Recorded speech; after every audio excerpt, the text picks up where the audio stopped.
How are Geneva Convention grave breaches identified in war? Imagine witnessing a war where certain acts stand out as the worst of the worst. These acts are called grave breaches, and they are the most serious violations of international humanitarian law. They happen during armed conflicts and involve protected persons like civilians, prisoners of war, or wounded soldiers. But how do authorities and organizations recognize these severe violations? That's what we're going to explore today. First, grave breaches are acts that cause serious harm or suffering. Examples include willful killing, torture, inhuman treatment, or unlawful deportation of protected persons. They also include taking hostages or destroying property not justified by military needs. These acts are so harmful that they violate the core principles of the Geneva Conventions of 1949 and their additional protocols of 1977.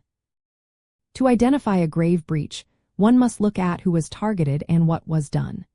The violations must be against persons or property protected under the Geneva Conventions.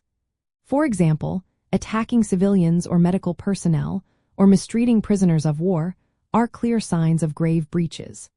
The legal texts specify these acts in detailed articles, like Article 50 of the First Geneva Convention or Article 147 of the Fourth. These articles serve as a checklist for what counts as a grave breach. Once an act is suspected, it must be investigated. States and international bodies gather evidence through interviews, forensic analysis, and documentation. They look for proof that the acts were intentional and targeted protected persons or property. This evidence helps determine if the violation qualifies as a grave breach.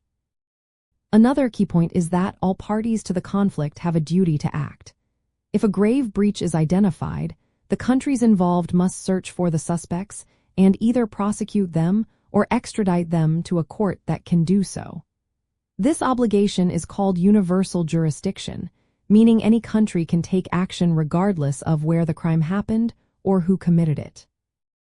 It is also important to understand that not every violation of the laws of war is a grave breach. Only the most serious acts, as defined by the Geneva Conventions, qualify.